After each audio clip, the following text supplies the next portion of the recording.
अस्सलाम वालेकुम बेटा। बेटा टॉपिक हम पढ़ रहे थे प्रोजेक्टाइल। फिर हमने प्रोजेक्टाइल मोशन को देखा, इंस्टेंटेनियस वेलोसिटी उसकी कैलकुलेट की, मैक्सिमम हाइट क्या है वो हमने प्रोजेक्टाइल के लिए कैलकुलेट की। आज अपने उसी टॉपिक को आगे कैरी करते हैं बेटा। स्पेशल केसेस हम देख रहे थे। आज एक केस है टाइम ऑफ द फ्लाइट। एक प्रोजेक्टाइल का वो वक्त जिसके दौरान वो हवा में रहता है, एयर के अंदर रहता है। इसको पढ़ने से पहले मैं कुछ पॉइंट्स जो हम प्रोजेक्टाइल की इब्तदाई उस अपने पहले लेक्चर के अंदर पढ़ चुके हैं वो दोबारा मैं रिकॉल आउट करा देता हूँ बेटा। चार मेजर पॉइंट्स मैंने आपको बताए थे कि प्रोजेक्टाइल मोशन के दौरान एक तो पहले ये 2 डायमेंशनल मोशन होती है।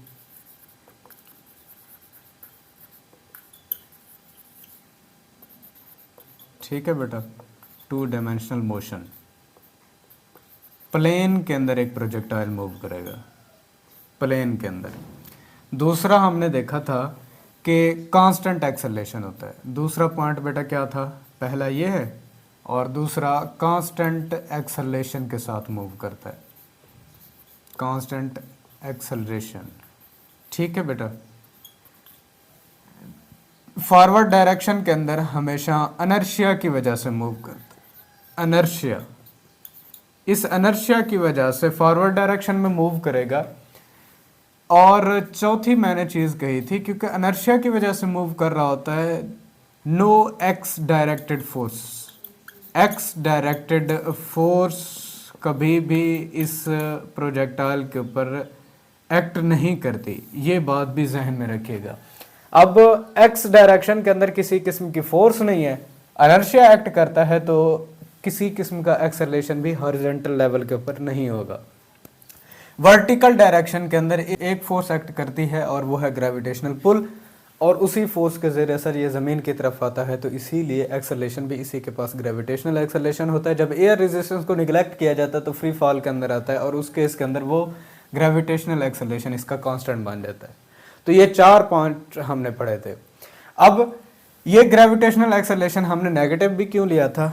अगर इस तरह से प्रोजेक्टाइल को अबव द हॉरिजॉन्टल प्रोजेक्ट किया जा रहा होता है, एंगल थीटा बना रहे हो, इनिशियल वेलोसिटी उसकी ये होती है, जबकि ग्रेविटेशनल एक्सेलरेशन की जो डायरेक्शन है वो डाउनवर्ड हो जाने की वजह से अपोजिट टू इनिशियल वेलोसिटी, इसीलिए नेगेटिव का साइन देंगे। तो स्टार्ट करते हैं बेटा। टाइम ऑफ फ्लाइट डिफाइन कैसे करते हैं? Time taken by the projectile from place of projection to place of landing is called as time of flight. वो वक्त कहाँ से, या एक प्रोजेक्टाइल का अपने प्लेस ऑफ प्रोजेक्शन से, जहाँ से आपने उसे प्रोजेक्ट किया, इस पॉइंट से, और जब ये ज़मीन को दोबारा टच करता है पॉइंट ऑफ लैंडिंग तक का, ये जो टाइम है ये उसका टाइम ऑफ फ्लाइट कहलाता है। हम ऑलरेडी जानते हैं जिस्म का वर्टिकल डिस्टेंस नहीं होगा, एक प्रोजेक्टाइल का वर्टिकल डिस्टेंस नहीं होगा। उसकी वजह बेटा देखें, जिस पॉइंट से उसने स्टार्ट किया था उसी ही पॉइंट के ऊपर दोबारा टच कर रहा है, तो एक ही पॉइंट को टच करना किसी किस्म का कोई वर्टिकल डिस्टेंस नहीं होगा। एक्सेलरेशन ड्यू टू ग्रेविटी इसके पास होता है, और नेगेटिव की टर्म क्यों होती है ये ऑलरेडी मैं आपको बता चुका हूँ। ए वाई को माइनस जी के बराबर हमने पुट करना है by second equation of motion. S बराबर होता है V I T plus half A T square. अगर इस मसावात को हम वर्टिकल डिस्टेंस के लिए लिखना चाहेंगे तो एस बराबर होगा वी आई वाई का सब्सक्रिप्ट इसलिए लगाया गया है कि ये इनिशियल वेलोसिटी है वर्टिकल डायरेक्शन के अंदर। टाइम का फैक्टर वैसे लिखा जाएगा +1/2 ए वाई। वर्टिकल डायरेक्शन के अंदर प्रोजेक्टाइल का एक्सेलरेशन और टाइम का स्क्वायर इसके साथ लिखना है। एस किसी किस्म का वर्टिकल डिस्टेंस नहीं है, तो इसीलिए इसे 0 पुट किया जाएगा। Initial vertical velocity V I sine theta के बराबर है। हम ऑलरेडी पहले इसे अपने पहले लेक्चर के अंदर कैलकुलेट कर चुके हैं। अगर आपने वो लेक्चर नहीं देखा तो पहले उसे देख लें ताकि आपके बेसिक कंसेप्ट क्लियर हो जाए, फिर इसके ऊपर आइए। और हाफ ए की जगह पर माइनस जी पुट करना है और टी स्क्वायर। अब रिलेशन ये बनेगा 0 is equal to V I sine theta, T का फैक्टर मल्टीप्लाई हो जाएगा -12 जी टी स्क्वायर। टी दोनों में कॉमन कर लें दूसरी तरफ डिवाइड करेंगे ऑलरेडी ज़ीरो हो जाएगा, तो यहाँ से टी का फैक्टर ख़त्म हो जाएगा, तो V I sine theta minus half G T is equal to zero बन जाएगा। ठीक है बेटा, हाफ जी टी नेगेटिव में है, इसे इक्वेशन की दूसरी साइड के ऊपर लेके जाएं प्लस बन जाएगा, बराबर होगा इस वी आई साइन थीटा के। हमने चूँकि टाइम ऑफ फ्लाइट फाइंड करना है, टी से रिप्रेजेंट करना है, तो जो फैक्टर यहाँ डिवाइड हो रहा है वो इधर मल्टीप्लाई हो जाएगा, तो two V I sine theta के साथ मल्टीप्लाई हो जाएगा, और जी चूँकि टाइम के साथ मल्टीप्लाई हो रहा है तो दूसरी तरफ आकर ये डिवाइड हो जाएगा। प्रोजेक्टाइल के टाइम ऑफ फ्लाइट का ये रिलेशन बन जाता है two V I sine theta divided by G. अब यहाँ पर बेटा टाइम ऑफ फ्लाइट डिपेंड करती है किसके ऊपर, initial velocity of the projectile के ऊपर, साइन थीटा के ऊपर, ग्रेविटेशनल एक्सेलरेशन के ऊपर। तो ये बात आपने नोटिस में रखनी है। इसके बाद दूसरा वो है range of the projectile. Range horizontal के ऊपर एक प्रोजेक्टाइल कितना कुछ डिस्टेंस कवर करता है बेटा, उसे कहा जाता है range of projectile. Maximum distance covered by a projectile in horizontal direction, एक प्रोजेक्टाइल का हॉरिजॉन्टल डायरेक्शन के अंदर मैक्सिमम डिस्प्लेसमेंट कवर करना is called as the range of the projectile. इसे बेटा क्या कहा जाता है, रेंज ऑफ द प्रोजेक्टाइल कहा जाता है। अब भी हमने सेकंड इक्वेशन ऑफ मोशन इस्तेमाल करनी है। एस बराबर होता है V I T plus half A T square. हमने चूंकि हॉरिजॉन्टल लेवल के ऊपर ये रेंज देखनी है, तो इसीलिए इनिशियल वेलोसिटी का भी हॉरिजॉन्टल कंपोनेंट इस्तेमाल करेंगे और एक्सेलरेशन भी हॉरिजॉन्टल इस्तेमाल किया जाएगा। तो इसी को चेंज कर दें। देखिए एस अब डिस्टेंस हॉरिजॉन्टल लेवल के ऊपर है, इसीलिए एक्स को इस्तेमाल किया गया।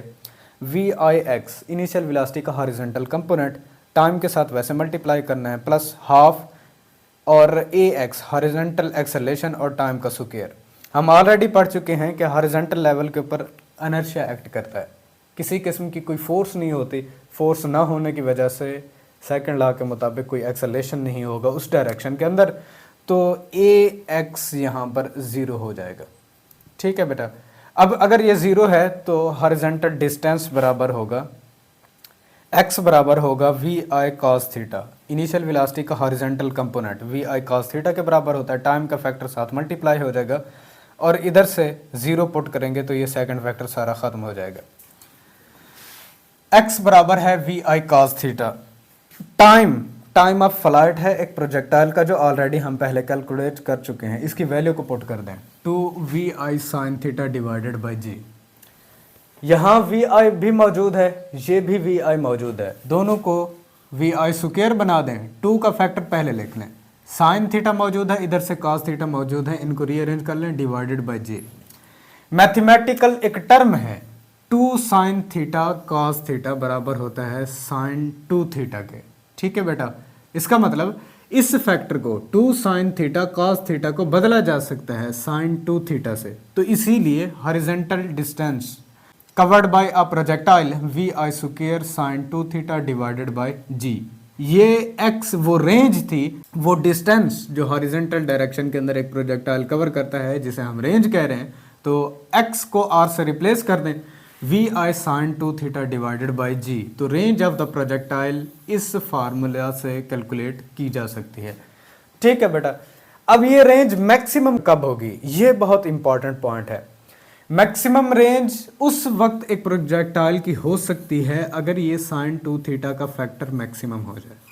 ठीक है बेटा, हमेशा याद रखिएगा साइन टू थीटा का फैक्टर रेंज के अंदर जो मौजूद है, अगर ये मैक्सिमम हो जाता है तो रेंज ऑफ द प्रोजेक्टाइल भी मैक्सिमम हो जाएगी। तो इसीलिए साइन टू थीटा उस वक्त मैक्सिमम होता है जब साइन फंक्शन की वैल्यू 1 को अप्रोच करे।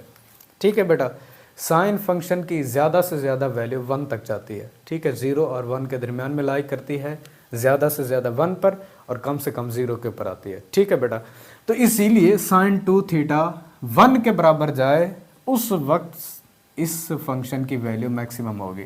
हमने क्या करना है, उस थीटा अगर फाइंड करना चाहेंगे, साइन को दूसरी तरफ लेके जाएं, साइन इनवर्स ऑफ 1। अगर इसकी वैल्यू को देखें तो साइन इनवर्स ऑफ 1 बेटा 90 डिग्री के बराबर होता है। किस चीज़ के बराबर होता है, 90 डिग्री के बराबर होता है। तो इसका मतलब 2 थीटा बराबर होगा 90 डिग्री के। आप थीटा फाइंड करना चाहते हैं, 2 को दूसरी तरफ डिवाइड कर लें तो एंगल वो 45 डिग्री, ये वो एंगल है जिस पर एक प्रोजेक्टाइल की रेंज सबसे ज़्यादा होती है 45 के जावे पर, जो एमसीक्यूज भी आप लोगों की बना चुका है, ये आपने जहन में रखना है। तो रेंज मैक्सिमम कब होगी? जब एंगल थीटा 45 डिग्री हो। अब 2 थीटा की बात नहीं करनी, हमने थीटा की बात करनी है। तो V I square sine 2 theta की जगह पर 45 डिग्री डिवाइडेड बाई जी। 45 को 2 से मल्टीप्लाई करेंगे 90 बनेगा, और साइन 90 1 के बराबर होता है बेटा। तो साइन 90 1 लिखें ना लिखें, तो मैक्सिमम रेंज बराबर होता है V I square divided by G. Clear बेटा? अब यहां से एक बात और भी गौर कीजिए। अगर मैक्सिमम रेंज ये है हमारे पास और रेंज ये मौजूद हो, कि अगर रेंज को देखें तो आर मैक्सिमम के साथ साइन 2 थीटा मल्टीप्लाइड है। यहां पर बेटा स्क्वायर आएगा, ये मिस्टेकन लिखा गया था। ये देखें V I square divided by G, R max की वैल्यू है और साइन 2 थीटा उसके साथ मल्टीप्लाई हो रहा है। तो शॉर्ट क्वेश्चन उसने पूछा हुआ है, साबित करें R is equal to R max sine 2 theta. तो आपने रेंज को डिफाइन करना है, रेंज की ये वैल्यू कैलकुलेट करनी है, और मैक्सिमम रेंज का यहाँ तक आपने कैलकुलेशन करनी है। एक और बोर्ड के अंदर उसने क्या किया हुआ है, उसने कहा है साबित करें रेंज और मैक्सिमम रेंज के दरमियान में जो रेशियो है ये साइन 2 थीटा के बराबर है। तो इसी स्टेप से आगे ये स्टेप आपने लिख देना है, आपका शॉर्ट क्वेश्चन कंप्लीट हो जाएगा। ठीक है बेटा? एक ही चीज़ है, इसमें से 3 शॉर्ट क्वेश्चन आपसे पूछे हुए हैं। मैक्सिमम रेंज भी आपसे पूछ रहा है, ये भी पूछ रहा है कि रेंज बराबर है मैक्सिमम रेंज को साइन 2 थीटा से ज़रब करने से हमें हासिल होगी। ये भी शॉर्ट क्वेश्चन आपसे पूछ रहा है कि रेंज और मैक्सिमम रेंज का जो रेशियो है ये साइन 2 थीटा के बराबर है। एमसीक्यूज भी पूछ चुका है ये आपसे। ठीक है बेटा? तो कंफ्यूज नहीं होना, उसी रेंज के रिलेशन में से ये सारा कुछ निकला है। इसके बाद एक और शॉर्ट क्वेश्चन आपसे पूछता है, प्रूव दैट, साबित करें कि हाइट ऑफ द प्रोजेक्टाइल ये हमेशा बराबर होती है 1/4 of maximum range of a projectile के, कि एक प्रोजेक्टाइल की जो मैक्सिमम रेंज है इसके 1/4 हिस्सा के बराबर हमेशा हाइट होती है। इसको साबित करें। ये इसमें से एक और भी रिलेशन निकालता है कि साबित करें जो maximum range of the projectile है ये हाइट के 4 गुना होती है। ठीक है बेटा? हाइट के 4 गुना होती है। ये भी हमने यहाँ से एक शॉर्ट क्वेश्चन उसने पूछा हुआ है। तो ये देखें, हाइट ऑफ द प्रोजेक्टाइल, इसका रिलेशन हम पहले अपने लेक्चर नंबर 1 के अंदर इसको डिस्कस कर चुके हैं। ये बराबर होता है V I square sine square theta divided by 2g। ठीक है बेटा? अब यहाँ पर देखें रेंज कब मैक्सिमम होती है। अभी हमने कहा कि एंगल 45 डिग्री, रेंज अगर 45 डिग्री के ऊपर मैक्सिमम होती है तो यहाँ से हाइट के अंदर वो वैल्यू पुट करें, V I square sine 45 degree, फिर इसका स्क्वायर करना है। ये गलती ना कीजिएगा बेटा, साइन 2 थीटा नहीं है बल्कि साइन थीटा का स्क्वायर है। ठीक है? तो साइन 45 डिग्री, फिर इसका हमने स्क्वायर करना है, वी आई स्क्वायर वैसे। ठीक है? साइन 45 डिग्री बेटा, इसकी वैल्यू को जहन में रखिएगा, ये 45 डिग्री होता है 1/√2 के। अगर 1/√2 का स्क्वायर करें डिवाइडेड बाई 2g वैसे चलने दें। अब यहाँ पर 1/√2 का स्क्वायर 1/2 यहाँ पर लिख दें। अब इस 1/2 को लिखा जा सकता है, यहाँ पर देखें 1/2 की सूरत के अंदर, तो एक 2 ये है, एक 2 ये, आपस में मल्टीप्लाई हो जाएंगे, V I square divided by 4g। 1/4 को अलग कर लें बेटा, यहाँ से V I square divided by G, इसे हमने मैक्सिमम रेंज कहा है। अभी हमने कैलकुलेट किया, V I square divided by G maximum range के बराबर होता है। तो 1/4 आर मैक्स, पहला हमारा प्रूव हो गया कि हाइट हमेशा मैक्सिमम रेंज का 1/4 होती है। और दूसरा प्रूफ जो उसने हमसे पूछा था, मैक्सिमम रेंज हाइट का 4 गुना होती है। आपने 4 को जस्ट यहाँ मल्टीप्लाई कर लेना है तो वो दूसरा शॉर्ट क्वेश्चन आपका पूरा हो जाएगा। तो ये 2 शॉर्ट क्वेश्चन यहाँ पर पूछे हुए थे उसने, काफ़ी सारे बोर्ड्स के अंदर ये बार बार रिपीट हो चुके हैं, तो आपने ये शॉर्ट क्वेश्चन नोट कर लेने हैं। ये सिलेबस के अंदर कहीं मौजूद नहीं है। ठीक है बेटा? ये भी सिलेबस के अंदर कहीं मौजूद नहीं थे, ये साथ साथ आप अपनी बुक्स के ऊपर इसको नोट करते रहें। इसके बाद बेटा एक और शॉर्ट क्वेश्चन आपसे पूछता है, at what angle of projection the range of the projectile is half of its maximum possible value. एक प्रोजेक्टाइल को किस एंगल के ऊपर प्रोजेक्ट करें कि इस तरह से रेंज जो प्रोजेक्टाइल की है वो उसकी मैक्सिमम पॉसिबल वैल्यू का हाफ बन जाए, ये हमसे सवाल कर रहा है वो। ठीक है बेटा, रेंज ऑफ द प्रोजेक्टाइल का रिलेशन आर बराबर होता है V I square sine 2 theta divided by G. Maximum range कब होगी, जब एंगल हमारे पास 45 डिग्री बन जाए। पुट कर लें R max V I square sine 2 और 45 यहाँ पर पुट करेंगे divided by g, V I square sine 90 बन जाएगा डिवाइडेड बाय जी। हम जानते हैं साइन 90 डिग्री बराबर होता है 1 के, इसे 1 पुट करके maximum range V I square divided by G. हम ये ऑलरेडी कैलकुलेट कर चुके हैं, मैंने दोबारा यहाँ पर इसलिए कैलकुलेट किया ताकि कंडीशन के मुताबिक क्वेश्चन हमारा सही से सॉल्व हो जाए। तो आपने बिल्कुल ऐसे इसको नोट कर लेना है और ऐसे ही से एग्जाम्स के अंदर लिखें। गिवन कंडीशन क्या थी कि किसी भी एक प्रोजेक्टाइल की जो रेंज है उसकी मैक्सिमम पॉसिबल वैल्यू का हाफ है, ये साबित करें। कंडीशन उसने हमें बताई हुई है, तो इसका मतलब R max divided by 2, R max की value V I square, range की वैल्यू आपके पास होती है V I square sine 2 theta divided by G, R max V I square divided by G उसके साथ लिखें और हाफ की कंडीशन के मुताबिक 2 भी इसके साथ मल्टीप्लाई कर लें। ठीक है, हमने वो एंगल बताना है तो एंगल की कैलकुलेशन के लिए हम कंडीशन को सामने रख लेंगे। अब देखें वी आई स्क्वायर से V I square cancel out, क्योंकि इक्वेशन के दोनों तरफ है, आप जब वी आई स्क्वायर से डिवाइड करेंगे तो दोनों तरफ से कैंसल आउट हो जाएगा, जी भी दोनों तरफ से कैंसल आउट हो जाएगा।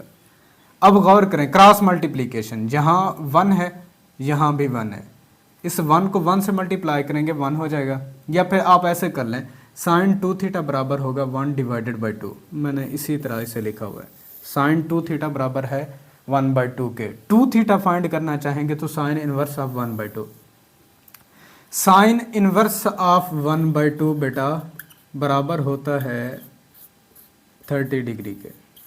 ठीक है बेटा, साइन इनवर्स ऑफ 1/2 30 डिग्री के बराबर है, तो 2 थीटा यहाँ से 30 डिग्री के बराबर होगा, थीटा फाइंड करना चाहेंगे तो 15 डिग्री। ये वो एंगल है जहाँ पर एक रेंज हमेशा मैक्सिमम पॉसिबल रेंज का हाफ बन जाती है, theta is equal to 50 degree के ऊपर। ये MCQs भी पूछा गया है, शॉर्ट क्वेश्चन भी आपसे पूछा गया, तो आपने इसको नोट कर लेना है बेटा। इसके बाद लास्ट वन एक और शॉर्ट क्वेश्चन भी आपसे पूछता है, साबित करें r tan theta is equal to 4h के। ठीक है बेटा, कि रेंज के साथ अगर tan थीटा को मल्टीप्लाई कर दें तो ये हमेशा बराबर होगा हाइट के 4 गुना के। ठीक है बेटा, हाइट के 4 गुना के बराबर होती है अगर रेंज के साथ tan थीटा मल्टीप्लाई कर लिया जाए। तो यहाँ से गौर कीजिए बेटा, लेफ्ट हैंड साइड पकड़ लेते हैं यहाँ से इसकी, ये लेफ्ट हैंड साइड रेंज का फार्मूला होता है V I square sine 2 theta divided by G और tan थीटा इसके साथ मल्टीप्लाई कर लें बेटा। अब गौर करें साइन 2 थीटा, अभी हमने कहा था कि ये बराबर होता है 2 साइन थीटा कॉस थीटा के, इसकी वैल्यू को ओपन कर दें तो V I square 2 sine theta cos theta मैंने यहाँ पर लिखा हुआ है divided by g, tan theta already sine theta over cos theta के बराबर होता है, कॉस थीटा से कॉस थीटा कैंसल आउट हो जाएगा बेटा। आगे वी आई स्क्वायर 2, आप देखें साइन थीटा ये है और दूसरा साइन थीटा ये है, इसीलिए साइन स्क्वायर थीटा यहाँ पर लिखा जाएगा डिवाइडेड बाई जी। 2 को हटा दें, V I square sine square theta divided by G. अब इसे अपनी तरफ से मल्टीप्लाई भी कर लें, 2 से डिवाइड भी कर लें। अब क्या होगा 2 V I square sine 2 theta divided by G, ये फैक्टर पहले से मौजूद था। अब 2 को 2 से मल्टीप्लाई करके 4 अलग कर दें, जो 2 डिवाइडेड के अंदर है इसे जी के साथ लिखें तो V I square sine square theta divided by 2g।